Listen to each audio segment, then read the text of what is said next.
आलो जी चाह लो।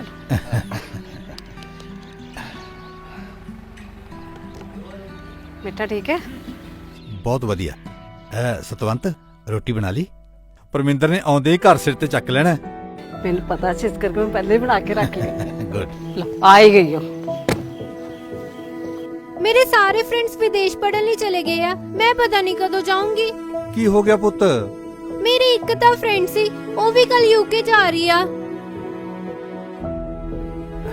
सत श्री अकाल भाई, सत श्री अकाल। आ जाओ। हाँ जी सत श्री अकाल। लो मुंह मिठा करो। ਕਿਹੜੀ ਖੁਸ਼ੀ ਚ ਮਾਸਟਰ ਜੀ? ਆਪਣੇ ਜਗਜੀਤ ਦਾ ਯੂਕੇ ਦਾ ਵੀਜ਼ਾ ਲੱਗ ਗਿਆ। ਵਾਹ ਵੀਰ ਜੀ, ਵਧਾਈਆਂ ਤੁਹਾਨੂੰ। ਆਪਣੀ ਪਰਮਿੰਦਰ ਨੂੰ ਵੀ ਐਜੂਕੇਸ਼ਨ ਲਈ ਯੂਕੇ ਭੇਜ ਦੇਗੀ। ਭੇਜ ਤਾਂ ਦਈਏ ਬਾਈ ਜੀ, ਪਰ ਏਜੰਟ ਪੈਸੇ ਬਹੁਤ ਮੰਗਦੇ ਆ।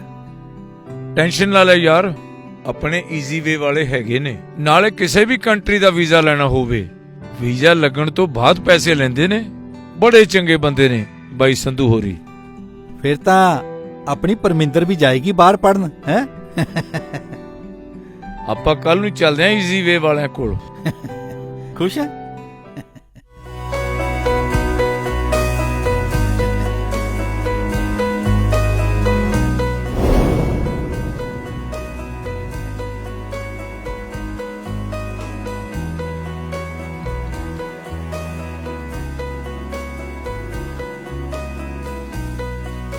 Hello and welcome. ਸਤਿ ਸ਼੍ਰੀ ਅਕਾਲ ਜੀ, ਮੈਂ ਹਾਂ ਹਰਜੋਤ ਕੌਰ, ਤੁਹਾਡਾ ਸਾਰਿਆਂ ਦਾ ਸਵਾਗਤ ਕਰਦੀ ਹਾਂ ਜੀ ਤੁਹਾਡੇ ਆਪਣੇ ਮਨਪਸੰਦ ਇਮੀਗ੍ਰੇਸ਼ਨ ਸ਼ੋਅ ਉਡਾਰੀ ਵਿਦੇਸ਼ਾਂ ਨੂੰ। ਸੋ ਕੈਨੇਡਾ ਔਰ ਆਸਟ੍ਰੇਲੀਆ ਬਾਰੇ ਅਸੀਂ ਗੱਲ ਕਰਾਂਗੇ ਇਸ ਸ਼ੋਅ ਦੇ ਵਿੱਚ। ਕੈਨੇਡਾ ਦੇ ਰਿਫਿਊਜ਼ਲਸ ਕਿਉਂ, ਕਿਸ ਪ੍ਰੋਫਾਈਲ 'ਤੇ ਆ ਰਹੀਆਂ ਨੇ, ਕੀ ਵਜ੍ਹਾ, ਉਸ ਦੇ ਉੱਪਰ ਗੱਲ ਕਰਾਂਗੇ। ਤੇ ਜੈਨੂਅਰੀ ਇਨਟੇਕ ਲਈ ਵੀ ਕਿਹੜੀਆਂ ਆਪਸ਼ਨਸ ਹੈ, ਤੁਸੀਂ ਹਲੇ ਵੀ ਜੋ ਹੈ ਅਪਲਾਈ ਕਰ ਸਕਦੇ ਹੋ। ਆਸਟ੍ਰੇਲੀਆ ਦੀ ਵੀ ਗੱਲ ਕਰਾਂਗੇ ਕਿ ਡਿਗਰੀ ਕਰਨਾ ਚਾਹੁੰਦੇ ਹੋ ਤੁਸੀਂ, ਯੂਨੀਵਰਸਿਟੀ 'ਚ ਤਾਂ ਐਡਮਿਸ਼ਨ ਲੈਂਦੇ ਹੋ, ਕਾਲਜ ਵਿੱਚ ਵੀ ਕਰਕੇ ਕੀ ਬੈਨੀਫਿਟ ਤੁਹਾਨੂੰ ਮਿਲ ਸਕਦਾ ਹੈ। ਖਾਸ ਤੌਰ 'ਤੇ ਨਰਸਿੰਗ ਵਾਲੇ ਸਟੂਡੈਂਟਸ ਲਈ ਵੀ ਬਹੁਤ ਚੰਗੀ ਆਪਸ਼ਨ, ਘੱਟ ਫੀਸ ਦੇ ਲਈ ਅੱਜ ਇਸ ਸ਼ੋਅ ਦੇ ਵਿੱਚ ਦੱਸਾਂਗੇ।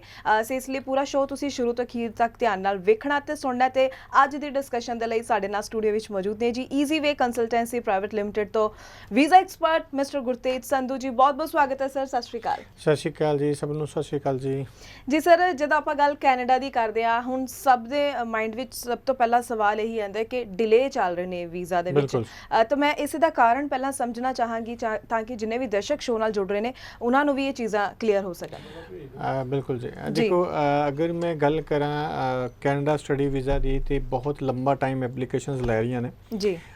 ਦੇਖੋ, ਵੀਜ਼ਾ ਕਈ ਵਾਰੀ 10 ਦਿਨ 'ਚ ਵੀ ਆ ਜਾਂਦਾ ਹੈ, ਕਈ ਵਾਰੀ 1 ਮਹੀਨੇ 'ਚ ਵੀ ਆਉਂਦਾ ਹੈ, ਕਈ ਵਾਰੀ 6 ਮਹੀਨੇ 'ਚ ਵੀ ਆਉਂਦਾ ਹੈ।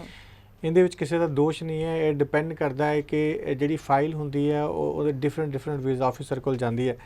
ਕਦੇ ਕਿਸੇ ਵੀਜ਼ਾ ਆਫਿਸਰ ਕੋਲ ਚਲੀ ਜਾਂਦੀ ਹੈ, ਕੋਈ ਬੰਦਾ ਜਿਹੜਾ ਹੈ ਐਕਟਿਵ ਹੈ ਉਹ ਇਸ ਫਾਈਲ ਨੂੰ ਜਲਦੀ ਕਲੀਅਰ ਕਰ ਦਿੰਦਾ ਹੈ, ਔਰ ਕੋਈ ਜਿਹੜਾ ਵੀਜ਼ਾ ਆਫਿਸਰ ਹੈ ਉਹ ਉਹਦੇ ਕੋਲ ਪਹਿਲਾਂ ਹੀ ਬੈਕਲੌਗ ਬਹੁਤ ਜ਼ਿਆਦਾ ਹੈ, ਜਿਸ ਵਜ੍ਹਾ ਕਰਕੇ ਉਹ ਬਹੁਤ ਲੰਬਾ ਲਟਕਦਾ ਹੈ ਕੇਸ ਜੀ।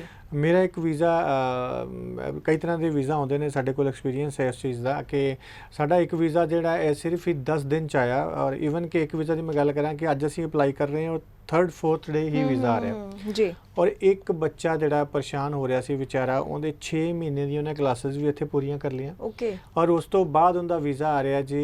ਹੁਣ ਪਿੱਛੇ 3-4 ਦਿਨ ਪਹਿਲਾਂ ਉਹਦਾ ਵੀਜ਼ਾ ਆਇਆ, ਔਰ ਬੱਚਾ ਪੂਰੇ ਦਾ ਪੂਰਾ ਸਮੈਸਟਰ ਇੱਥੇ ਆਨਲਾਈਨ ਕੰਪਲੀਟ ਕਰ ਚੁੱਕਾ। ਅਸੀਂ ਬਹੁਤ ਵਾਰੀ ਜਿਹੜਾ ਹੈ ਇਮੀਗ੍ਰੇਸ਼ਨ ਨੂੰ ਵੀ ਅਸੀਂ ਜਿਹੜਾ ਹੈ ਪ੍ਰੋਪਰ ਈਮੇਲ ਕਰਦੇ ਹਾਂ ਕਿ ਸਾਡੇ ਕੋਲ ਜਿਹੜਾ ਹੈ ਕੰਟੀਨਿਊ ਬੱਚੇ ਦੇ ਜਿਹੜੇ ਸਾਨੂੰ ਆਨਸਰ ਜਿਹੜਾ ਉਹ ਦੇਣਾ ਮੁਸ਼ਕਿਲ ਹੋ ਜਾਂਦਾ ਹੈ। ਇਸ ਕਰਕੇ ਅਸੀਂ ਵੀ ਜਿਹੜਾ, ਪਰ ਉਹ ਸਾਡਾ ਉੱਥੇ ਜ਼ੋਰ ਨਹੀਂ ਚੱਲਦਾ। ਪਰ ਕਈ ਵਾਰੀ ਕੀ ਹੁੰਦਾ ਹੈ, ਕਲਾਇੰਟ ਨੂੰ ਲੱਗਦਾ ਹੈ ਕਿ ਸ਼ਾਇਦ ਇਹਨਾਂ ਦੀ ਗਲਤੀ ਦੇ ਕਰਕੇ ਜਿਹੜਾ ਹੈ ਉਹ ਲੰਬਾ ਲਟਕ ਰਿਹਾ ਸਾਡਾ ਕੇਸ। ਤਾਂ ਇਸ ਕਰਕੇ ਦੋਨੋਂ ਤਰ੍ਹਾਂ ਦੇ ਸਟੂਡੈਂਟਸ ਨੇ, ਦੋਨੋਂ ਤਰ੍ਹਾਂ ਦੇ ਰਿਜ਼ਲਟਸ ਨੇ। ਅਗਰ ਲੇਕਿਨ ਨਾਰਮਲ ਨਾਲੋਂ ਡਿਲੇ ਅੱਜ ਕੱਲ੍ਹ ਬਹੁਤ ਜ਼ਿਆਦਾ ਹੈ। ਜੇ ਅਸੀਂ ਪਿਛਲੇ ਕੋਈ ਸਾਲ ਪਹਿਲਾਂ, 2 ਸਾਲ ਪਹਿਲਾਂ ਦੀ ਜਾਂ ਕੋਵਿਡ ਤੋਂ ਪਹਿਲਾਂ ਦੀ ਗੱਲ ਕਰੀਏ ਤਾਂ ਰਿਜ਼ਲਟ ਜਿਹੜੇ ਨੇ ਮੈਕਸੀਮਮ 1-1.5 ਮਹੀਨੇ 'ਚ ਆ ਜਾਂਦੇ ਹੁੰਦੇ ਸੀ, ਕਦੇ ਉਸ ਤੋਂ ਜ਼ਿਆਦਾ ਟਾਈਮ ਨਹੀਂ ਲੱਗਦਾ ਸੀ। ਪਰ ਅੱਜ ਕੱਲ੍ਹ ਰਿਜ਼ਲਟ ਨਾਰਮਲੀ ਜਿਹੜਾ ਟਾਈਮ ਹੈਗਾ ਹੈ 2-2.5 ਮਹੀਨੇ 3 ਮਹੀਨੇ ਤੋਂ ਪਹਿਲਾਂ ਰਿਜ਼ਲਟਸ ਨਹੀਂ ਆ ਰਹੇ, ਔਰ ਕਈ ਬੱਚੇ ਵਿਚਾਰੇ ਇਸ ਤੋਂ ਜ਼ਿਆਦਾ ਵੀ ਲਟਕ ਰਹੇ ਨੇ। ਮੇਨ ਜਿਹੜਾ ਦਾ ਰੀਜ਼ਨ ਹੈਗਾ ਹੈ, ਅਸੀਂ ਹਰ ਰੋਜ਼ ਜਿਵੇਂ ਅਸੀਂ ਦੇਖਦੇ ਹਾਂ ਆਨਲਾਈਨ ਜਾ ਕੇ ਵੀ ਅਸੀਂ ਦੇਖਦੇ ਹਾਂ, ਉਹਦੇ 'ਚ ਕੀ ਹੁੰਦਾ ਹੈ ਕਿ ਜਿਹੜਾ ਅੱਜ ਕੱਲ੍ਹ ਬੈਕਲੌਗ ਹੈਗਾ ਹੈ ਉਹ 27 ਲੱਖ ਪਲੱਸ ਫਾਈਲ 'ਤੇ ਪਹੁੰਚ ਚੁੱਕਾ ਹੈ। ਓਕੇ ਜਿਹੜਾ ਬਹੁਤ ਅਸੀਂ ਜ਼ਿਆਦਾ ਬਿਲਕੁਲ। ਮਤਲਬ ਮੈਂ ਹਰ ਹਫਤੇ ਦੀ ਗੱਲ ਕਰਾਂ ਤਾਂ ਕੋਈ 60-70 ਹਜ਼ਾਰ ਬੈਕਲੌਗ ਵੱਧ ਰਿਹਾ ਹੈ ਓਕੇ ਉਲਟਾ ਘਟਣ ਨਾਲੋਂ, ਕਿਉਂਕਿ ਪਿਛਲੇ ਹਫਤੇ ਬੈਕਲੌਗ ਜਿਹੜਾ ਸੀ ਇਹ 25 ਲੱਖ ਦੇ ਆਸ-ਪਾਸ ਸੀ, ਬਟ ਅੱਜ ਕੱਲ੍ਹ 27 ਲੱਖ 49 ਹਜ਼ਾਰ ਦੇ ਕਰੀਬ ਮੈਂ ਕੱਲ ਪਰਸੋਂ ਦੇਖਿਆ ਤਾਂ ਹੋ ਗਿਆ ਸੀ। ਇਟ ਮੀਨਸ ਕਿ ਬੈਕਲੌਗ ਬਹੁਤ ਜ਼ਿਆਦਾ ਵੱਧ ਰਿਹਾ ਹੈ, ਜਿਸ ਕਰਕੇ ਜਿਹੜੀ ਰਿਜ਼ਲਟ ਦੇ ਵਿੱਚ ਬਹੁਤ ਜ਼ਿਆਦਾ ਡਿਲੇ ਹੋ ਰਹੀ ਹੈ, ਕਿਉਂਕਿ ਲਿਮਿਟਡ ਸਟਾਫ ਹੋਣ ਦੀ ਵਜ੍ਹਾ ਕਰਕੇ ਦਿੱਕਤ ਹੋ ਰਹੀ ਹੈ। ਔਰ ਇਸ ਦੇ ਨਾਲ ਮੈਂ ਵੀ ਦੱਸਣਾ ਚਾਹਾਂਗਾ ਕਿ ਦੂਸਰਾ ਜਿਹੜਾ ਰੀਜ਼ਨ ਹੈਗਾ, ਦੂਸਰਾ ਰੀਜ਼ਨ ਕੀ ਹੈਗਾ ਕਿ ਮੰਨ ਲਓ ਇੱਕ ਬੱਚੇ ਨੇ ਓਵਰਆਲ 6 ਬੈਂਡ ਨੇ ਜਾਂ 1 ਚੋਂ 5.5 ਹੈ, ਉਹ ਬੱਚਾ ਰਿਫਿਊਜ਼ ਹੋ ਜਾਂਦਾ ਹੈ, ਜਾਂ ਫਿਰ ਇਦਾਂ ਦਾ ਕੋਈ ਬੱਚੇ ਨੇ ਪੀਟੀ ਕੀਤੀ ਉਹ ਰਿਫਿਊਜ਼ ਹੋ ਜਾਂਦਾ, ਈਵਨ ਕਿ ਕਈ ਬੱਚੇ 6 ਵਿੱਚ ਨਾਲ ਵੀ ਰਿਫਿਊਜ਼ ਹੋ ਜਾਂਦੇ ਨੇ। ਉਹਨਾਂ ਦਾ ਰੀਜ਼ਨ ਕਈ ਵਾਰੀ ਹੁੰਦਾ ਹੈ ਕਿ ਵੀ ਉਹਨੇ ਕੁਝ ਮਿਸਗਾਈਡ ਕੀਤਾ ਐਮਬੈਸੀ ਨੂੰ ਔਰ ਉਹ ਬੱਚਾ ਰਿਫਿਊਜ਼ ਹੋ ਗਿਆ। ਪਰ ਬਹੁਤ ਸਾਰੀਆਂ ਜਿਹੜੀਆਂ ਫਾਈਲਸ ਨੇ ਉਹ ਦੁਬਾਰਾ ਲੱਗ ਰਹੀਆਂ ਨੇ, ਮਤਲਬ ਇਹ ਕਿ ਉਹ ਬੈਕਲੌਗ ਇਸ ਕਰਕੇ ਖਤਮ ਹੋਣ ਦਾ ਨਾਮ ਨਹੀਂ ਲੈ ਰਿਹਾ, ਕਿਉਂਕਿ ਜਿਹੜਾ ਬੱਚਾ ਰਿਫਿਊਜ਼ ਹੋ ਰਿਹਾ ਉਹ ਅਗੇਨ ਉਹ ਫਾਈਲ ਨੂੰ ਸਬਮਿਟ ਕਰ ਰਿਹਾ, ਤਾਂ ਇਸ ਕਰਕੇ ਉਹਦੇ ਤੇ ਫਿਰ ਉਹ ਟਾਈਮ ਲੱਗਦਾ, ਫਿਰ ਉਹ ਟਾਈਮ ਲੱਗਦਾ, ਜਿਸ ਵਜ੍ਹਾ ਕਰਕੇ ਬੱਚੇ ਹੋਰ ਆਪਸ਼ਨ ਦੀ ਬਜਾਏ ਜਿਹਨੇ ਕੈਨੇਡਾ ਜਾਣਾ ਉਹ ਕਹਿੰਦਾ ਜੀ ਮੈਂ ਕੈਨੇਡਾ ਹੀ ਜਾਣਾ ਕਿਉਂਕਿ ਮੇਰਾ ਉੱਥੇ ਰਿਲੇਟਿਵ ਬੈਠਾ ਹੈ, ਮੇਰਾ ਉੱਥੇ ਫਰੈਂਡ ਬੈਠਾ ਹੈ, ਮੈਂ ਉੱਥੇ ਪੀਆਰ ਜਲਦੀ ਲੈਣਾ ਹੈ। ਕਿਉਂਕਿ ਸਾਡੇ ਮੈਂ ਅਗਰ ਨਾਰਥ ਇੰਡੀਆ ਦੀ ਗੱਲ ਕਰਾਂ, ਅਸੀਂ ਕਈ ਵਾਰੀ ਬੱਚਿਆਂ ਨੂੰ ਗਾਈਡ ਕਰਦੇ ਹਾਂ, ਦੱਸਦੇ ਹਾਂ ਕਿ ਦੇਖੋ ਯੂਨੀਵਰਸਿਟੀਜ਼ ਦੇ ਨਾਲ ਵੀ ਗੱਲ ਹੁੰਦੀ ਹੈ ਕਿ ਉਹ ਵੀ ਸਾਨੂੰ ਦੱਸਦੇ ਨੇ ਕਿ ਤੁਹਾਡੇ ਜਿਹੜੇ ਬੱਚੇ ਨੇ ਸਿਰਫ ਇੱਥੇ ਪੀਆਰ ਕਰਨ ਲਈ ਆਉਂਦੇ ਨੇ, ਨਾ ਕਿ ਉਹਨਾਂ ਨੂੰ ਪੜ੍ਹਾਈ ਨਾਲ ਜ਼ਿਆਦਾ ਲੈਣਾ ਦੇਣਾ ਕੁਝ ਨਹੀਂ ਹੁੰਦਾ, ਉਹਨਾਂ ਨੂੰ ਹੁੰਦਾ ਕਿ ਉੱਥੇ ਚਲੇ ਜਾਓ ਬਸ 2 ਸਾਲ ਲਾਓ ਔਰ ਉਸ ਤੋਂ ਬਾਅਦ ਪੀਆਰ ਲੈ ਲਓ। ਤਾਂ ਇਸ ਕਰਕੇ ਸਾਨੂੰ ਨਵੀਂ ਪੀੜ੍ਹੀ ਨੂੰ ਇਹ ਚੀਜ਼ ਸੋਚਣੀ ਪਏਗੀ, ਈਵਨ ਕਿ ਪੇਰੈਂਟਸ ਨੂੰ ਵੀ ਸੋਚਣਾ ਪਏਗਾ ਕਿ ਉਹ ਕਿਸ ਤਰ੍ਹਾਂ ਜਿਹੜਾ ਹੈ ਆਪਣੇ ਬੱਚਿਆਂ ਨੂੰ ਜਿਹੜਾ ਇੱਕ ਵਧੀਆ ਫਿਊਚਰ ਵੱਲ ਲੈ ਕੇ ਜਾ ਸਕਦੇ ਨੇ, ਕਿਉਂਕਿ ਪੀਆਰ ਸਭ ਚੀਜ਼ਾਂ ਨਹੀਂ ਹੈ। ਕਿਉਂਕਿ ਅਸੀਂ ਹੁਣ ਖੁਦ ਜਾਣਦੇ ਨੇ ਨਾ, ਮੈਂ ਬਹੁਤ ਵਾਰੀ ਬਹੁਤ ਕੰਟਰੀਜ਼ ਜਾਣਾ ਤਾਂ ਮੈਂ ਦੇਖਦਾ ਉੱਥੇ ਬੱਚੇ ਕੋਈ ਵਿਚਾਰਾ ਕੁਕਿੰਗ ਕਰਦਾ ਹੈ, ਕੋਈ ਉਸ ਤੋਂ ਇਲਾਵਾ ਛੋਟੇ ਮੋਟੇ ਕੰਮ ਵੀ ਸਫਾਈ ਦੇ ਕਰ ਰਹੇ ਨੇ, ਕੋਈ ਕੁਝ ਕਰ ਰਹੇ ਨੇ। ਉਹਦਾ ਰੀਜ਼ਨ ਇਹ ਆ ਕਿ ਉਹਨਾਂ ਨੇ ਜਦੋਂ ਅਪਲਾਈ ਕੀਤਾ ਤੇ ਉਹਨਾਂ ਨੇ ਸਾਰਾ ਕੁਝ ਏਜੰਟ ਦੇ ਹੱਥ ਛੱਡ ਦਿੱਤਾ, ਜਾਂ ਉਹਨਾਂ ਨੇ ਸਿਰਫ ਇਹੀ ਮੋਟਿਵ ਰੱਖਿਆ ਕਿ ਨਹੀਂ ਜੀ ਅਸੀਂ ਪਹੁੰਚਣਾ ਹੈ। ਉਹਨਾਂ ਨੇ ਇਹ ਨਹੀਂ ਸੋਚਿਆ ਕਿ ਅਸੀਂ ਉੱਥੇ ਜਾ ਕੇ ਅਸੀਂ ਬਹੁਤ ਵਧੀਆ ਕਿਸੇ ਵਧੀਆ ਕੰਮ 'ਚ ਵੀ ਲੱਗ ਸਕਦੇ ਹਾਂ, ਅਸੀਂ ਇੰਜੀਨੀਅਰ ਬਣ ਸਕਦੇ ਹਾਂ, ਅਸੀਂ ਇੱਕ ਵਾਈਟ ਕਾਲਰ ਜੌਬ ਕਰ ਸਕਦੇ ਹਾਂ, ਅਸੀਂ ਆਈਟੀ ਪ੍ਰੋਫੈਸ਼ਨਲ ਬਣ ਸਕਦੇ ਹਾਂ। ਬਟ ਇਹ ਸਭ ਚੀਜ਼ਾਂ ਨੂੰ ਅਸੀਂ ਗੌਰ ਨਹੀਂ ਕਰਦੇ, ਅਸੀਂ ਸੋਚਦੇ ਹਾਂ ਕਿ ਜਿਵੇਂ ਸਾਡਾ ਵੀਜ਼ਾ ਲੱਗੇ ਔਰ ਅਸੀਂ ਉੱਥੇ ਪਹੁੰਚੀਏ। ਪਰ ਪੜ੍ਹਾਈ ਜਿਹੜੀ ਹੈ ਬਹੁਤ ਇੰਪੋਰਟੈਂਟ ਹੈ। ਅਗਰ ਤੁਸੀਂ ਸਟੱਡੀ ਲਈ ਜਾ ਰਹੇ ਹੋ ਤਾਂ ਤੁਹਾਡਾ ਫੋਕਸ ਸਟੱਡੀ 'ਤੇ ਹੋਣਾ ਬਹੁਤ ਜ਼ਰੂਰੀ ਹੈ। ਤੁਸੀਂ ਉਹਨਾਂ ਦੀਆਂ ਰਿਕੁਆਇਰਮੈਂਟ ਨੂੰ ਪੂਰਾ ਫੁਲਫਿਲ ਕਰੋ, ਪ੍ਰੋਪਰ ਤਰੀਕੇ ਨਾਲ ਤੁਹਾਡੀ ਫਾਈਲ ਲੱਗੇ, ਤੁਹਾਡੇ ਪੇਰੈਂਟਸ ਨੂੰ ਇਸ ਚੀਜ਼ ਦਾ ਪਹਿਲਾਂ 1-2 ਸਾਲ ਤੋਂ ਪਹਿਲਾਂ ਹੀ ਪਤਾ ਹੋਵੇ ਕਿ ਮੇਰੇ ਬੱਚੇ ਨੇ ਜਾਣਾ ਹੈ। ਜਿਹੜੇ ਪੇਰੈਂਟਸ ਨੂੰ 2 ਸਾਲ ਪਹਿਲਾਂ ਪਤਾ ਹੁੰਦਾ ਹੈ ਉਹ ਪਹਿਲਾਂ ਹੀ ਆਪਣੀ ਹਰ ਇੱਕ ਚੀਜ਼ ਦਾ ਅਰੇਂਜਮੈਂਟ ਕਰਕੇ ਰੱਖਦੇ ਨੇ, ਉਹਨਾਂ ਨੂੰ ਐਟ ਏ ਟਾਈਮ ਜਿਹੜਾ ਹੈ ਬਹੁਤ ਵੱਡੀਆਂ ਪ੍ਰੋਬਲਮਸ ਦੇ ਵਿੱਚੋਂ ਨਹੀਂ ਨਿਕਲਣਾ ਪੈਂਦਾ ਔਰ ਉਹਨਾਂ ਦੇ ਵੀਜ਼ਾ ਦੀ ਰਿਫਿਊਜ਼ਲ ਰੇਟ ਵੀ ਘੱਟ ਹੁੰਦੀ ਹੈ। ਤਾਂ ਇਸ ਕਰਕੇ ਬਹੁਤ ਸਾਰੀਆਂ ਚੀਜ਼ਾਂ ਨੇ ਜਿਹੜੀਆਂ ਉਹ ਮੈਟਰ ਕਰਦੀਆਂ ਨੇ ਕਿ ਕੰਮ ਜਿਹੜਾ ਹੈ ਕਿਸ ਤਰ੍ਹਾਂ ਕਰਨਾ ਹੈ ਜਾਂ ਕਿਸ ਤਰ੍ਹਾਂ ਇੱਕ ਕੰਸਲਟੈਂਟ ਜਿਹੜਾ ਇੱਕ ਅੱਛਾ ਗਾਈਡ ਕਰ ਸਕਦਾ। ਬਿਲਕੁਲ ਤੁਸੀਂ ਸਹੀ ਗੱਲ ਕਹੀ ਹੈ। ਸੋ ਇਹੀ ਗੱਲਾਂ ਬਹੁਤ ਜ਼ਰੂਰੀ ਨੇ, ਪੇਰੈਂਟਸ ਨੂੰ ਸਟੂਡੈਂਟਸ ਨੂੰ ਇਹਨਾਂ ਗੱਲਾਂ ਦਾ ਖਾਸ ਤੌਰ ਤੇ ਧਿਆਨ ਜ਼ਰੂਰ ਰੱਖਣਾ ਚਾਹੀਦਾ ਹੈ। ਲਗਾਤਾਰ ਨੰਬਰ ਵੀ ਡਿਸਪਲੇ ਹੋ ਰਿਹਾ ਸਕਰੀਨ ਦੇ ਉੱਪਰ, ਤੁਸੀਂ ਇਸ ਉੱਪਰ ਕਾਲ ਕਰਕੇ ਈਜ਼ੀਵੇ ਕੰਸਲਟੈਂਸੀ ਦੀ ਟੀਮ ਦੇ ਨਾਲ ਰਾਬਤਾ ਕਾਇਮ ਕਰ ਸਕਦੇ ਹੋ ਤਾਂ ਕਿ ਤੁਸੀਂ ਸਹੀ ਡਿਸੀਜਨ ਲੈ ਸਕੋ। ਸੋ ਸਰ ਸਾਡੇ ਕੋਲ ਜੋ ਰਿਫਿਊਜ਼ਲ ਨੂੰ ਲੈ ਕੇ ਬਹੁਤ ਸਾਰੇ ਸਵਾਲ ਆ ਰਹੇ ਨੇ ਕਿ ਕੈਨੇਡਾ ਵਿੱਚ ਰਿਫਿਊਜ਼ਲ ਬਹੁਤ ਜ਼ਿਆਦਾ ਫੇਸ ਕਰਨੀ ਪੈ ਰਹੀ ਹੈ। ਅਗਰ ਅਸੀਂ ਗੱਲ ਕਰੀਏ ਪੀਟੀ ਵਾਲੀ ਪ੍ਰੋਫਾਈਲਸ ਹੈ ਜਾਂ ਫਿਰ 1 to 5.5 ਨੇ ਜਾਂ ਫਿਰ 6 ਈਚ ਨੇ, ਅਜਿਹੀਆਂ ਪ੍ਰੋਫਾਈਲਸ ਉੱਪਰ ਵੀ ਰਿਫਿਊਜ਼ਲ ਆਈ ਹੈ ਤਾਂ ਕਿਉਂ ਇੰਨਾ ਜ਼ਿਆਦਾ? ਕਿਉਂਕਿ ਡਿਲੇਜ਼ ਦੀ ਆਪਾਂ ਗੱਲ ਕਰ ਚੁੱਕੇ ਤਾਂ ਕੀ ਰੀਜ਼ਨ ਬਣ ਰਹੇ ਨੇ ਰਿਫਿਊਜ਼ਲਸ ਦੇ? ਬਿਲਕੁਲ ਜੀ, ਦੇਖੋ ਰਿਫਿਊਜ਼ਲ ਦਾ ਜਿਹੜਾ ਮੇਨ ਰੀਜ਼ਨ ਹੈਗਾ ਉਹ ਦੇਖੋ ਇੱਕ ਤਾਂ ਬੈਕਲੌਗਿੰਗ ਦੀ ਤੁਹਾਨੂੰ ਮੈਂ ਗੱਲ ਕਰ ਦਿੱਤੀ, ਕਿਉਂਕਿ ਇੱਕ ਕੰਟਰੀ ਨੂੰ ਜਦੋਂ ਇੱਕ ਲਿਮਿਟ ਹੈ ਉਸ ਕੰਟਰੀ ਦੀ ਕਿ ਅਸੀਂ ਇੰਨਾ ਬੱਚਾ ਜਿਹੜਾ ਹੈ ਉਹ ਇੰਡੀਆ ਤੋਂ ਲੈਣਾ ਹੈ ਔਰ ਇੰਨੇ ਬੱਚੇ ਜਿਹੜੇ ਅਸੀਂ ਦੂਸਰੀ ਕੰਟਰੀਜ਼ ਤੋਂ ਵੀ ਲੈਣੇ, ਕਿਉਂਕਿ ਮਲਟੀ ਕਲਚਰਲ ਜਿਹੜਾ ਹੈ ਇਨਵਾਇਰਨਮੈਂਟ ਹਰ ਇੱਕ ਕੰਟਰੀ ਚਾਹੁੰਦੀ ਆ। ਉਹ ਇਹ ਨਹੀਂ ਚਾਹੁੰਦੀ ਕਿ ਸਾਰੇ ਬੱਚੇ ਪੰਜਾਬ ਤੋਂ ਆ ਜਾਣ ਤੇ ਇੱਥੇ ਸਾਰੇ ਪੰਜਾਬੀ ਦਿਖਣ, ਜਾਂ ਬਾਕੀ ਸਾਰੇ ਜਿਹੜੇ ਹੋਰ ਕੰਟਰੀਜ਼ ਆ ਉਹਨਾਂ ਨੂੰ ਪਤਾ ਹੈ ਕਿ ਅਸੀਂ ਯੂਰਪ ਤੋਂ ਵੀ ਬੱਚੇ ਲੈਣੇ ਆ, ਅਸੀਂ ਕਿਸੇ ਹੋਰ ਕੰਟਰੀ ਤੋਂ ਵੀ ਬੱਚੇ ਲੈਣੇ ਆ, ਤੇ ਉਹਨਾਂ ਦੀ ਐਵਰੇਜ ਲੈ ਕੇ ਚੱਲਦੇ ਨੇ। ਹੁਣ ਫਾਈਲਸ ਇੰਨੀਆਂ ਜ਼ਿਆਦਾ ਹੋ ਗਈਆਂ, ਉਹਨਾਂ 'ਚੋਂ ਬਹੁਤ ਸਾਰੇ ਬੱਚੇ ਮਿਸਗਾਈਡਡ ਵੀ ਹੁੰਦੇ ਨੇ, ਬਿਕੋਜ਼ ਕਈਆਂ ਦੇ 1 ਚੋਂ 5.5 ਨੇ, ਕਈ ਬੱਚਿਆਂ ਦਾ ਬਣਦਾ ਹੀ ਨਹੀਂ ਹੈ ਕੈਨੇਡਾ ਅਪਲਾਈ ਕਰਨਾ, ਬਟ ਉਹ ਵੀ ਮਿਸਗਾਈਡ ਹੋ ਰਹੇ ਨੇ, ਅਪਲਾਈ ਕਰੀ ਜਾ ਰਹੇ ਨੇ। ਬਿਲਕੁਲ ਨਵੀਂ ਤੋਂ ਨਵੀਂ ਐਡ ਆਉਂਦੀ ਹੈ ਜੀ, ਅਸੀਂ ਖੁਦ ਦੇਖਦੇ ਹਾਂ ਕਿ ਨਹੀਂ ਜੀ ਤੁਸੀਂ ਇਸ ਵੀਜ਼ਾ ਤੇ ਆ ਜਾਓ ਜੀ, ਇੱਥੇ 50,000 ਰੁਪਏ ਲਵਾਂਗੇ, ਤੁਸੀਂ ਉੱਥੇ ਪਹੁੰਚ ਜਾਓਗੇ। ਤਾਂ ਇਹ ਬਹੁਤ ਸਾਰੀਆਂ ਐਡਸ ਜਿਹੜੀਆਂ ਹੈਗੀਆਂ ਨੇ ਉਹ ਬੱਚਿਆਂ ਨੂੰ ਮਿਸਗਾਈਡ ਕਰ ਰਹੀਆਂ ਨੇ ਔਰ ਪੇਰੈਂਟਸ ਵੀ ਅੱਖਾਂ ਬੰਦ ਕਰਕੇ ਉੱਥੇ ਜਿਹੜਾ ਪੈਸਾ ਦੇ ਕੇ ਆਉਂਦੇ ਨੇ ਔਰ ਵੇਖਦੇ ਨਹੀਂ ਹੈ ਕਿ ਸਾਡਾ ਬੱਚਾ ਜਿਹੜਾ ਉੱਥੇ ਐਲੀਜੀਬਲ ਹੈ ਜਾਂ ਨਹੀਂ ਹੈ।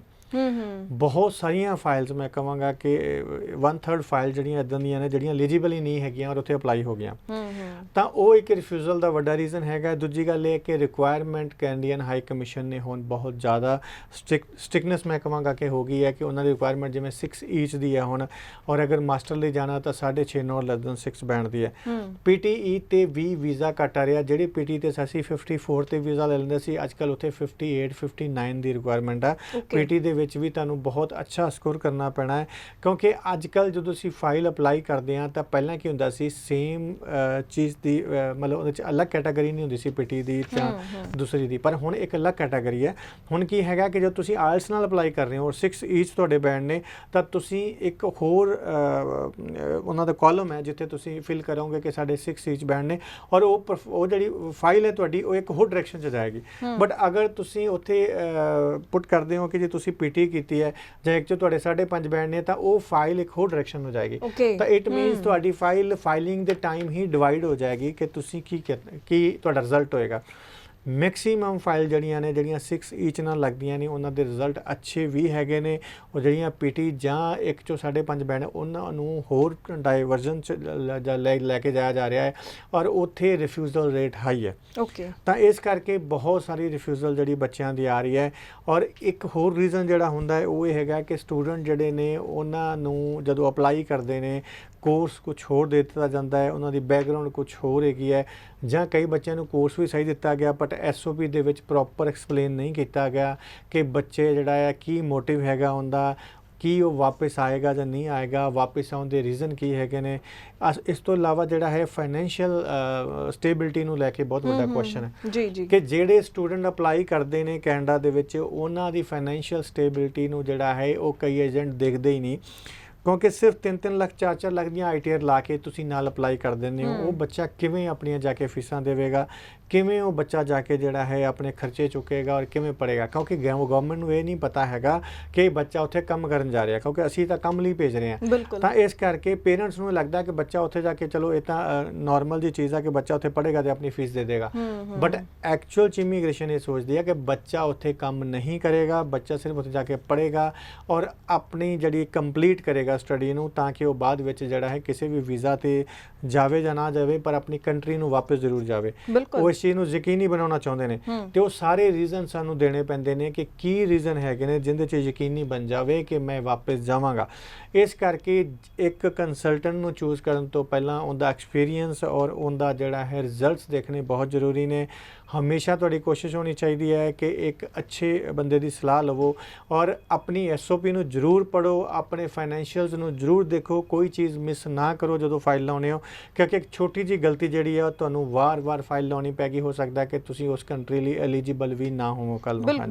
ਬਿਲਕੁਲ ਸਹੀ ਗੱਲ ਤੁਸੀਂ ਕਹੀ ਹੈ, ਕਿਉਂਕਿ ਬਹੁਤ ਚੰਗੀਆਂ ਪ੍ਰੋਫਾਈਲਸ ਉੱਪਰ ਵੀ ਆਪਾਂ ਰਿਫਿਊਜ਼ਲ ਲੱਗਦੇ ਦੇਖੇ ਨੇ। ਉਹ ਸਿਰਫ ਕਿਤੇ ਨਾ ਕਿਤੇ ਕੰਸਲਟੈਂਟ ਜਾਂ ਏਜੰਟ ਦੀ ਕਿਤੇ ਕੋਈ ਗਲਤੀ ਰਹਿ ਜਾਂਦੀ ਹੈ ਕਿ ਇੱਕ ਚੰਗੀ ਪ੍ਰੋਫਾਈਲ ਤੇ ਵੀ ਰਿਫਿਊਜ਼ਲ ਆ ਜਾਣਾ। ਇਸ ਲਈ ਬਹੁਤ ਹੀ ਜ਼ਿਆਦਾ ਜ਼ਰੂਰੀ ਹੈ ਕਿ ਇੱਕ ਚੰਗੇ ਕੰਸਲਟੈਂਟ ਦੀ ਤੁਸੀਂ ਚੋਣ ਜ਼ਰੂਰ ਕਰਿਆ ਕਰੋ, ਜੋ ਬੜੇ ਹੀ ਵਧੀਆ ਤਰੀਕੇ ਨਾਲ ਤੁਹਾਡੀ ਪ੍ਰੋਫਾਈਲ ਦੇ ਅਕੋਰਡਿੰਗਲੀ ਪ੍ਰੋਸੈਸ ਨੂੰ ਸਹੀ ਤਰੀਕੇ ਨਾਲ ਚਲਾਉਣ ਤੇ ਸਕਸੈਸਫੁਲੀ ਤੁਹਾਡਾ ਸਟੱਡੀ ਵੀਜ਼ਾ ਤੁਹਾਡੇ ਕੋਲ ਪਹੁੰਚ ਸਕੇ। ਸੋ ਨੰਬਰ ਵੀ ਲਗਾਤਾਰ ਡਿਸਪਲੇ ਹੋ ਰਿਹਾ, ਤੁਸੀਂ ਜ਼ਰੂਰ ਇਸ ਨੰਬਰ ਤੇ ਕਾਲ ਕਰਕੇ ਹੋਰ ਜਾਣਕਾਰੀ ਲੈ ਸਕਦੇ ਹੋ।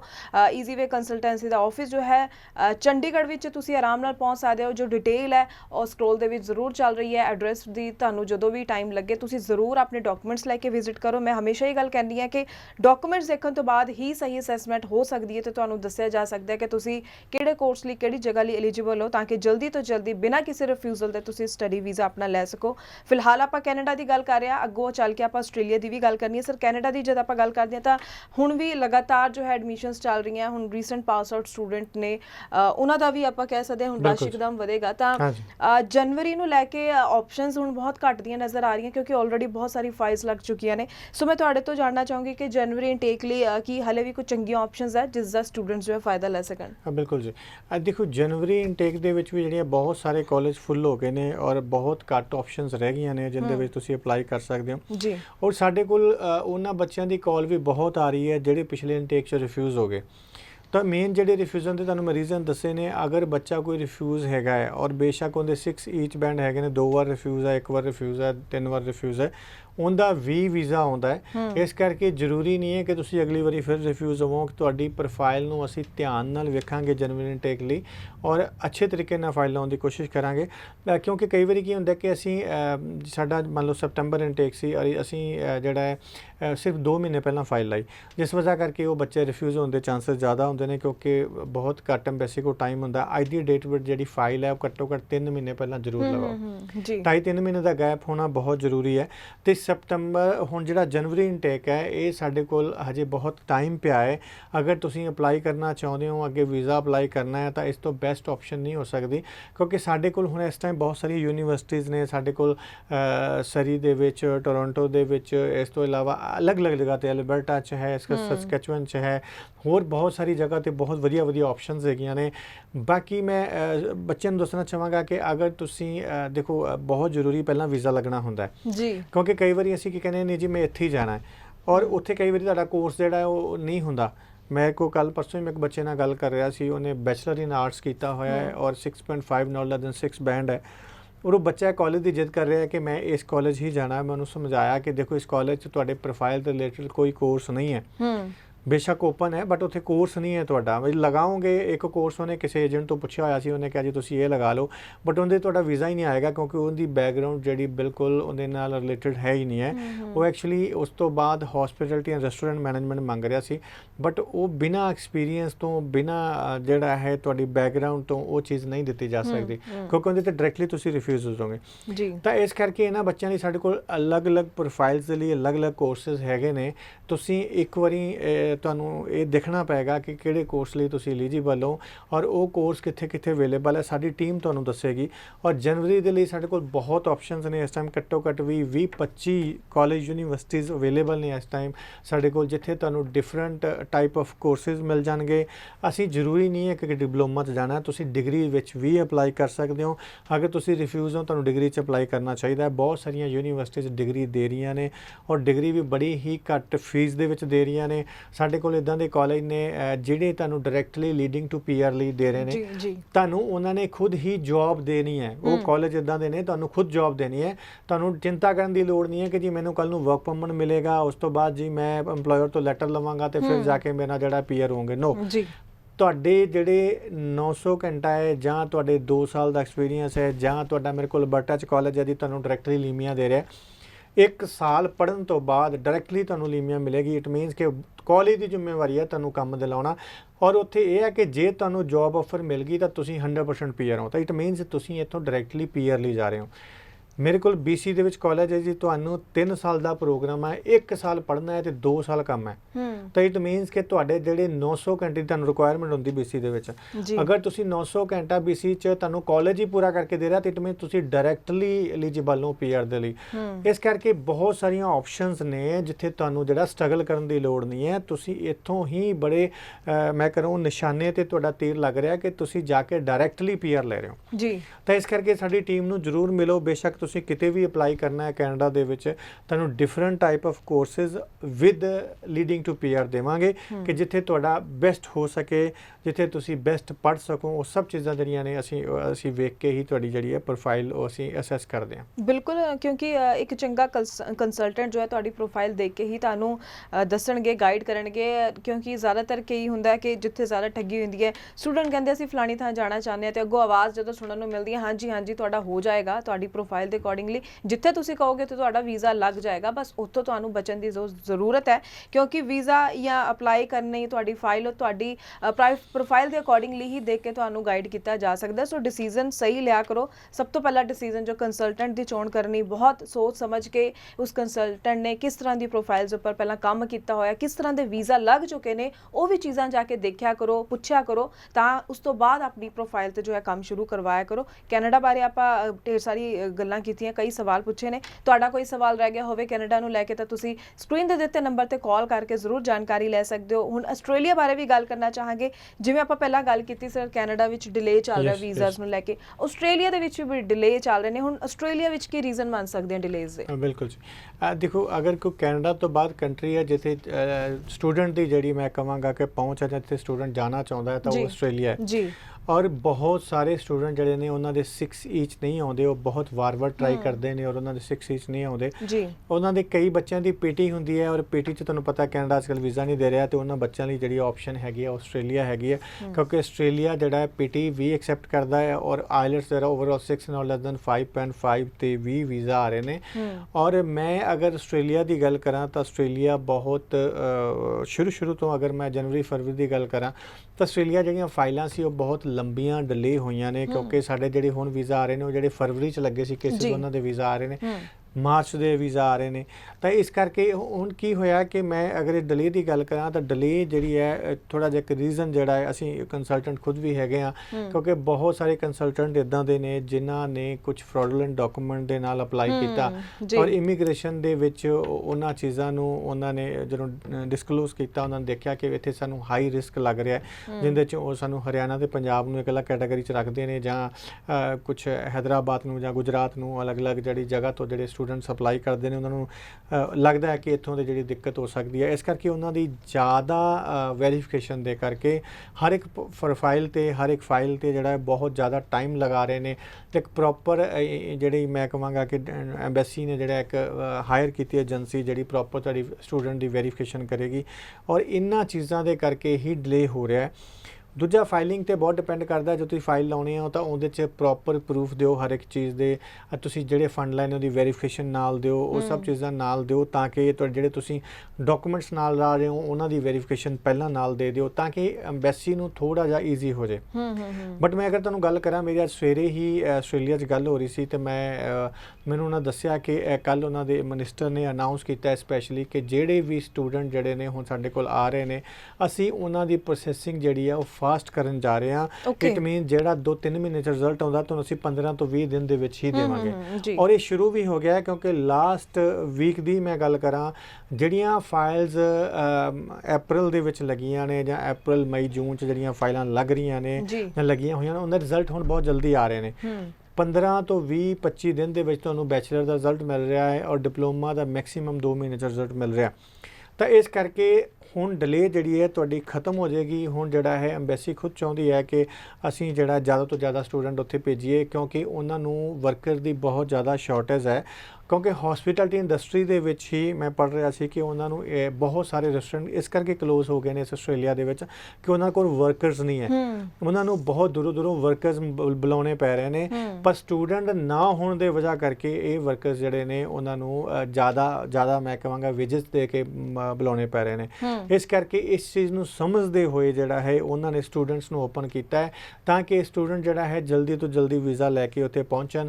ਔਰ ਜਿਹੜੇ ਸਟੂਡੈਂਟਸ ਜਿਹੜੇ ਦੇਖੋ ਜਿੰਨੇ ਵੀ ਕਈ ਕੰਟਰੀ ਨੇ ਉਹਨਾਂ ਦੀ ਐਗਰੀਕਲਚਰ ਲੈਂਡ ਨਹੀਂ ਹੈਗੀ, ਉਹਨਾਂ ਕੋਲ ਬਹੁਤ ਜ਼ਿਆਦਾ ਕੋਈ ਹੋਰ ਕੰਮ ਨਹੀਂ ਹੈਗਾ, ਜਿਹੜੇ ਟੋਟਲ ਡਿਪੈਂਡਸ ਹੀ ਇੰਟਰਨੈਸ਼ਨਲ ਸਟੂਡੈਂਟਸ ਤੇ ਕਰਦੇ ਹਨ। ਜੀ ਉਹਨਾਂ ਚੋਂ ਆਸਟ੍ਰੇਲੀਆ ਇੱਕ ਹੈਗਾ, ਕਿਉਂਕਿ ਆਸਟ੍ਰੇਲੀਆ ਇੰਟਰਨੈਸ਼ਨਲ ਸਟੂਡੈਂਟਸ ਤੇ ਬਹੁਤ ਸਰਵਾਈਵ ਕਰਦਾ ਹੈ, ਬਹੁਤ ਸਾਰਾ ਪੈਸਾ ਜਿਹੜਾ ਹੈ ਉਹਨਾਂ ਨੂੰ ਉਹ ਇੰਟਰਨੈਸ਼ਨਲ ਸਟੂਡੈਂਟਸ ਤੋਂ ਜਾਂਦਾ ਹੈ। ਤਾਂ ਇਸ ਕਰਕੇ ਹੁਣ ਦਰਵਾਜ਼ੇ ਓਪਨ ਹੋਣ ਜਾ ਰਹੇ ਨੇ। ਤੁਸੀਂ ਬੇਸ਼ੱਕ ਆਸਟ੍ਰੇਲੀਆ ਕਿਸੇ ਵੀ ਕੋਰਸਿਸ ਅਪਲਾਈ ਕਰਨਾ ਹੋਵੇ, ਤੁਹਾਡੇ ਲਈ ਬੈਸਟ ਆਪਸ਼ਨਸ ਹੋ ਸਕਦੀਆਂ ਨੇ ਆਸਟ੍ਰੇਲੀਆ। ਤੁਸੀਂ ਉੱਥੇ ਆਰਾਮ ਨਾਲ ਕੰਮ ਦੇਖੋ, ਉਹਨਾਂ ਨੇ ਤੁਹਾਨੂੰ ਪਹਿਲਾਂ ਜਿਹੜਾ 20 ਘੰਟੇ ਹੁੰਦਾ ਸੀ ਹੁਣ ਪੂਰਾ ਕੰਮ ਜਿਹੜਾ ਤੁਸੀਂ ਫੁੱਲ ਟਾਈਮ ਕੰਮ ਕਰ ਸਕਦੇ ਹੋ। ਬਹੁਤ ਵਧੀਆ ਪਾਲਿਸੀ ਲੈ ਕੇ ਆਏ ਨੇ। ਉਸ ਤੋਂ ਇਲਾਵਾ ਤੁਹਾਡੇ ਜਿਹੜੇ ਹੈ ਰੀਜਨਲ ਏਰੀਆ ਦੇ ਵਿੱਚ ਵੀ ਤੁਸੀਂ ਜਿਹੜਾ ਹੈ ਪਹਿਲਾਂ ਜਿੱਥੇ ਤੁਹਾਨੂੰ 2 ਸਾਲ ਦਾ ਵਰਕ ਪਰਮਿਟ ਮਿਲਦਾ ਸੀ ਉੱਥੇ ਤੁਹਾਨੂੰ 3 ਸਾਲ ਦਾ ਵਰਕ ਪਰਮਿਟ ਦੀ ਪਾਲਿਸੀ ਆ ਗਈ ਹੈ। ਹੁਣ ਇਸ ਤੋਂ ਇਲਾਵਾ ਪੀਆਰ ਲਈ ਵੀ ਬਹੁਤ ਈਜ਼ੀ ਹੋ ਜਾਏਗਾ। ਦੇਖੋ ਜਿਹੜੇ ਵੋਕੇਸ਼ਨਲ ਦੇ ਵਿੱਚ ਕੋਰਸਿਸ ਹੈਗੇ ਨੇ, ਜਿਵੇਂ ਆਟੋਮੋਟਿਵ ਹੋ ਗਿਆ, ਕੰਸਟਰਕਸ਼ਨ ਹੋ ਗਿਆ, ਤੁਹਾਡੇ ਹੌਸਪਿਟੈਲਿਟੀ ਹੋ ਗਿਆ, ਏਸੀ ਐਂਡ ਰੈਫਰੀਜਰੇਸ਼ਨ ਹੋ ਗਿਆ, ਬਹੁਤ ਸਾਰੇ ਕੋਰਸਿਸ ਨੇ ਜਿਨ੍ਹਾਂ ਦੇ ਵਿੱਚ ਡਾਇਰੈਕਟਲੀ ਤੁਸੀਂ ਪੀਆਰ ਲੈ ਸਕਦੇ ਹੋ। ਔਰ ਇਹਨਾਂ ਦੇ ਵੀਜ਼ਾ ਜਿਹੜਾ ਹੈ ਫਟਾਫਟ ਲੱਗ ਰਹੇ ਨੇ, ਇਹਨਾਂ ਦੇ ਵਿੱਚ ਡਿਲੇ ਨਹੀਂ ਹੈ ਵੀਜ਼ਾ ਦੇ ਵਿੱਚ, ਕਿਉਂਕਿ ਉਹ ਕਈ ਕੋਰਸਿਸ ਦੇ ਵਿੱਚ ਦੇਖੋ ਉਹਨਾਂ ਨੂੰ ਵੀਜ਼ਾ ਨਹੀਂ ਵੀ ਮਿਲ ਰਿਹਾ ਹੈ। ਕਈ ਕੋਰਸਿਸ ਹੈਗੇ ਨੇ ਜਿਹਦੇ 'ਚ ਲੀਡਰਸ਼ਿਪ ਐਂਡ ਮੈਨੇਜਮੈਂਟ ਹੈਗਾ ਜਾਂ ਬਿਜ਼ਨਸ ਹੈਗਾ, ਇਹਨਾਂ ਕੋਰਸਿਸ ਵਿੱਚ ਥੋੜ੍ਹੀ ਜਿਹੀ ਡਿਲੇ ਚੱਲ ਰਹੀ ਹੈ। ਬਟ ਅਗਰ ਤੁਸੀਂ ਕੋਈ ਟੈਕਨੀਕਲ ਪ੍ਰੋਗਰਾਮ ਦੇ ਲਈ ਜਾ ਰਹੇ ਹੋ ਜਾਂ ਫਿਰ ਤੁਸੀਂ ਜਿਹੜਾ ਹੈ ਮਾਸਟਰ ਕਰਨ ਜਾ ਰਹੇ ਹੋ, ਬੈਚਲਰ ਕਰਨ ਜਾ ਰਹੇ ਹੋ, ਤਾਂ ਵੀਜ਼ਾ ਦੀ ਸ਼ਾਰਟੇਜ ਨਹੀਂ ਹੈ। ਵੀਜ਼ਾ ਜਿਹੜੇ ਤੁਹਾਨੂੰ ਬਹੁਤ ਵਧੀਆ ਤਰੀਕੇ ਨਾਲ ਮਿਲਣਗੇ ਆਉਣ ਵਾਲੇ ਟਾਈਮ ਦੇ ਵਿੱਚ। ਬਿਲਕੁਲ ਸਹੀ ਕਿਹਾ। ਔਰ ਜੋ ਤੁਸੀਂ ਸਟਾਰਟਿੰਗ ਵਿੱਚ ਆਸਟ੍ਰੇਲੀਆ ਬਾਰੇ ਗੱਲ ਕੀਤੀ ਕਿ ਫਰਾਡ ਡਾਕੂਮੈਂਟਸ ਤੋਂ ਬਚਣਾ ਚਾਹੀਦਾ। ਸੋ ਸਟੂਡੈਂਟਸ ਨੂੰ ਬਿਲਕੁਲ ਧਿਆਨ ਰੱਖਣਾ ਚਾਹੀਦਾ। ਅਗਰ ਤੁਹਾਨੂੰ ਕੋਈ ਵੀ ਕੰਸਲਟੈਂਟ ਇਹ ਸਲਾਹ ਦਿੰਦਾ ਤਾਂ ਤੁਸੀਂ ਉੱਥੋਂ ਹੀ ਪਿੱਛੇ ਜ਼ਰੂਰ ਹਟ ਜਾਓ, ਕਿਉਂਕਿ ਫਰਾਡ ਡਾਕੂਮੈਂਟ ਲਗਾਉਣ ਦੇ ਨਾਲ ਤੁਹਾਡੀ ਹੀ ਪ੍ਰੋਫਾਈਲ ਜੋ ਹੈ ਖਰਾਬ ਹੋ ਜਾਏਗੀ। ਸੋ ਇਸ ਲਈ ਸ਼ਾਰਟਕਟਸ ਵਿੱਚ ਬਿਲਕੁਲ ਨਾ ਪਿਆ ਕਰੋ, ਜੈਨੂਇਨ ਵੇ ਦੇ ਨਾਲ ਜਿੱਥੇ ਤੁਹਾਡੀ ਪ੍ਰੋਫਾਈਲ ਐਲੀਜੀਬਲ ਆ ਉੱਥੇ ਹੀ ਅਪਲਾਈ ਕਰਿਆ ਕਰੋ। ਸਰ ਸਮਾਂ ਸਾਡੇ ਕੋਲ ਘੱਟ ਹੈ, ਪਰ ਇੱਕ ਸਵਾਲ ਬਹੁਤ ਸਟੂਡੈਂਟਸ ਦਾ ਸਾਡੇ ਕੋਲ ਆਉਂਦਾ ਹੈ ਕਿ ਡਿਗਰੀ ਲਈ ਅਸੀਂ ਜੋ ਹੈ ਹਮੇਸ਼ਾ ਜ਼ਿਆਦਾਤਰ ਸਟੂਡੈਂਟ ਯੂਨੀਵਰਸਿਟੀ ਵਿੱਚ ਅਪਲਾਈ ਕਰਦੇ ਨੇ, ਯੂਨੀਵਰਸਿਟੀ 'ਚ ਐਡਮਿਸ਼ਨ ਲੈਂਦੇ ਨੇ, ਪਰ ਕੀ ਕਾਲਜ ਵਿੱਚ ਵੀ ਡਿਗਰੀ ਲਈ ਐਡਮਿਸ਼ਨ ਲੈ ਕੇ ਅੱਗੋਂ ਬੈਨੀਫਿਟਸ ਵਧੀਆ PR ਨੂੰ ਲੈ ਕੇ ਕੋਈ ਦਿੱਕਤ ਤਾਂ ਨਹੀਂ ਰਹਿੰਦੀ? ਬਿਲਕੁਲ।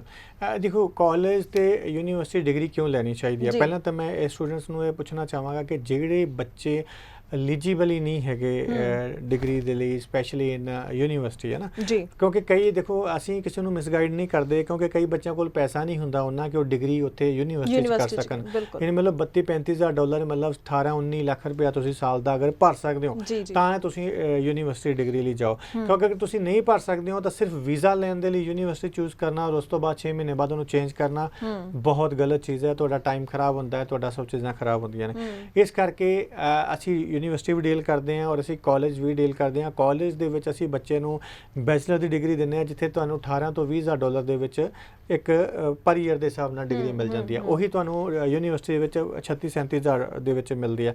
ਤਾਂ ਇਸ ਕਰਕੇ ਜਿਹੜੇ ਵੀ ਸਟੂਡੈਂਟ ਨੇ ਜਾਣਾ, ਬੇਸਿਕਲੀ ਉਹਦਾ ਫਾਈਨੈਂਸ਼ੀਅਲ ਕੰਡੀਸ਼ਨ ਕੀ ਆ ਉਹ ਤੈਅ ਕਰਦੀ ਹੈ ਕਿ ਅਸੀਂ ਕਿਸ ਤਰ੍ਹਾਂ ਕਰਨਾ ਹੈ। ਬਾਕੀ ਮੈਂ ਗੱਲ ਕਰਾਂਗਾ ਥੋੜਾ ਨਰਸਿੰਗ ਸਟੂਡੈਂਟ ਦੇ ਲਈ ਵੀ। ਜਿਹੜੇ ਨਰਸਿੰਗ ਦੇ ਬੱਚੇ ਮੈਂ ਬਹੁਤ ਦੇਖਦਾ ਹਾਂ ਕਿ ਆਸਟ੍ਰੇਲੀਆ ਦੇ ਵਿੱਚ ਉਹਨਾਂ ਨੂੰ ਬੜਾ ਸਟਰਗਲ ਕਰਨਾ ਪੈਂਦਾ ਹੈ, ਕਿਉਂਕਿ ਉਹਨਾਂ ਦੀਆਂ ਫੀਸਾਂ ਬਹੁਤ ਹਾਈ ਨੇ, ਜਾਂ ਬੱਚਿਆਂ ਦੀ ਆਇਲਟਸ ਦੇ ਸਕੋਰ ਜਿਹੜੇ ਆ 6 'ਚ ਨਹੀਂ ਹੈਗੇ, ਓਵਰਆਲ 6.5 ਨਹੀਂ ਹੈਗੇ, ਜਾਂ ਕਈ ਜਗ੍ਹਾ ਤੇ ਉਹਨਾਂ ਨੂੰ 7 ਦੀ ਜ਼ਰੂਰਤ ਪੈਂਦੀ ਹੈ, ਉਸ ਤੋਂ ਬਿਨਾਂ ਯੂਨੀਵਰਸਿਟੀ ਐਡਮਿਸ਼ਨ ਨਹੀਂ ਹੁੰਦੀ। ਪਰ ਜਿਹੜੇ ਸਟੂਡੈਂਟ +2 ਮੈਡੀਕਲ ਹੈਗੇ ਨੇ ਔਰ ਬੈਚਲਰ ਨਰਸਿੰਗ ਕਰਨਾ ਚਾਹੁੰਦੇ ਨੇ, ਜਾਂ ਫਿਰ ਡਿਪਲੋਮਾ ਇਨ ਨਰਸਿੰਗ ਕਰਨਾ ਚਾਹੁੰਦੇ ਨੇ, ਮੈਂਟਲ ਹੈਲਥ ਕਰਨਾ ਚਾਹੁੰਦੇ ਨੇ, ਡੈਂਟਲ ਕਰਨਾ ਚਾਹੁੰਦੇ ਨੇ, ਉਹਨਾਂ ਸਭ ਦੇ ਲਈ ਸਾਡੇ ਕੋਲ ਕਾਲਜ ਹੈਗਾ, ਬਹੁਤ ਵਧੀਆ ਕਾਲਜ ਹੈਗਾ, ਜਿੰਦੇ ਵਿੱਚ ਤੁਸੀਂ ਸਿਰਫ ਹੀ 16, 17, 18,000 ਫੀਸ ਦੇ ਵਿੱਚ ਜਿਹੜਾ ਹੈ ਤੁਸੀਂ ਪੜ੍ਹਨ ਜਾ ਸਕਦੇ ਹੋ। Overall 6 no less than 5.5 band basic requirement ਜੀ ਤੁਹਾਡੀ।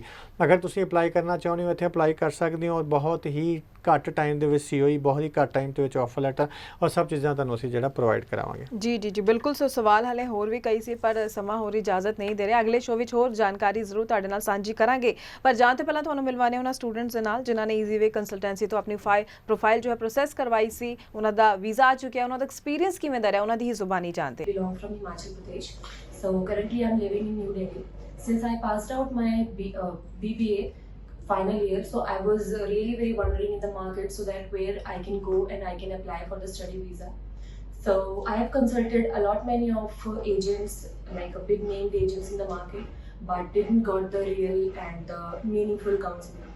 So one day I was scrolling out the websites and many other things for just my IELTS exam and other things. So I got to know about the Easyway consultancies. So then I called them and I got to know about them and their services. So I appointed them. So my profile was, I passed out my BBA in 2021 and with 79% of aggregate. So then I applied for my Canada study visa with no gap from Easyway consultancies, and they have made every single step very easy. So their services was really very good. They really appoint the people as they call them on a single shot, and they provide every meaningful counseling to the students. So whatever is best for the student, they only provide that. Just because they are operating on a huge scale, they will not provide the things just to earn the money. They'll only provide the things that will be beneficial for you and for your future. My name is Lolita. I am from Kurukshetra district and I have completed my graduation in 2020. After that, I have applied my UK visa from Easyway Consultancy Chandigarh, and I have received my UK visa within 15 days. And I am very thankful to Nana ma'am and Rimpi ma'am and all the faculty of Easyway Consultancy. I suggest to all, please visit Easyway Consultancy for your study and tourist visa. Thank you all the staff of Easyway Consultancy. Thank you so much. ਸੋ ਬਹੁਤ ਧੰਨਵਾਦ sir ਤੁਹਾਡਾ ਕਿ ਤੁਸੀਂ show ਵਿੱਚ ਆ ਕੇ Canada ਔਰ Australia ਨੂੰ ਲੈ ਕੇ ਖਾਸ ਜਾਣਕਾਰੀ ਦਰਸ਼ਕਾਂ ਨਾਲ ਸਾਂਝੀ ਕੀਤੀ ਹੈ। ਇਸ ਦੇ ਨਾਲ ਹੀ ਹੁਣ ਮੈਨੂੰ ਯਾਨੀ ਕਿ ਹਰਜੋਤ ਕੌਰ ਨੂੰ ਵੀ ਦਿਓ ਜੀ ਇਜਾਜ਼ਤ। ਧੰਨਵਾਦ। ਬੱਲੇ ਚਾਚਾ, ਬੜਾ ਮਹਿੰਗਾ ਫੋਨ ਚੱਕੀ ਫਿਰਦਾ ਓ ਤੇਰੇ ਭਰਾ ਨੇ ਭੇਜਿਆ ਕੈਨੇਡਾ ਤੋਂ। ਫਿਰ ਤਾਂ ਚੜਾਈ ਹੈ ਚਾਚਾ ਤੇਰੀ ਪੂਰੀ। ਹੋਵੇ ਕਿਉਂ ਨਾ, ਥੱਬਾ ਨੋਟਾਂ ਤੋਂ ਲਾ ਕੇ ਮੁੰਡੇ ਨੂੰ ਕੈਨੇਡਾ ਭੇਜਿਆ। ਕੀ ਗੱਲ ਚਾਚਾ, ਬੜਾ ਉਦਾਸ ਹੈ? ਸੁੱਖ ਤਾਂ ਹੈ? ਸੁੱਖ ਕਾਦੀ ਮੱਲਾ, ਨਾਲੇ ਉਦਾਸ ਨਾ ਹੋਵਾਂ ਤਾਂ ਹੋਰ ਕੀ ਕਰਾਂ। ਆਪਣੇ ਜਿੰਦੇ ਦਾ ਕੈਨੇਡਾ ਦਾ ਵੀਜ਼ਾ ਰਿਫਿਊਜ਼ ਹੋ ਗਿਆ। ਉਹ ਚਾਚਾ ਬਸ ਇੰਨੀ ਕੀ ਗੱਲ। ਆਪਣੇ ਸੁੱਖੇ ਦਾ 2 ਵਾਰ ਵੀਜ਼ਾ ਰਿਫਿਊਜ਼ ਹੋ ਗਿਆ ਸੀ। ਉਹ ਆਪਣੇ ਈਜੀਵੇ ਵਾਲੇ ਨਹੀਂ 17 ਸੈਕਟਰ ਚੰਡੀਗੜ੍ਹ ਵਾਲੇ, ਉਹਨਾਂ ਤੋਂ ਵੀਜ਼ਾ ਲਵਾਇਆ ਸੀ, ਪੈਸੇ ਵੀ ਬਾਅਦ ਚ ਦਿੱਤੇ ਨੇ। ਉਹ ਸੰਧੂ ਸਾਹਿਬ ਬੜੇ ਨੇਕ ਤੇ ਇਮਾਨਦਾਰ ਬੰਦੇ ਨੇ, ਜੇ ਕਹੇ ਤਾਂ ਕੱਲ ਨੂੰ ਚੱਲੀਏ। ਜੇ ਇਹ ਗੱਲ ਮਿਲਣਾ ਫਿਰ ਕੱਲ ਕਾਦੀ, ਆਪਾਂ ਹੁਣੇ ਚੱਲਦੇ ਆ। ਚੱਲ ਫਿਰ ਮਾਰ ਕਿੱਕ, ਚੱਲ ਚਾਚਾ।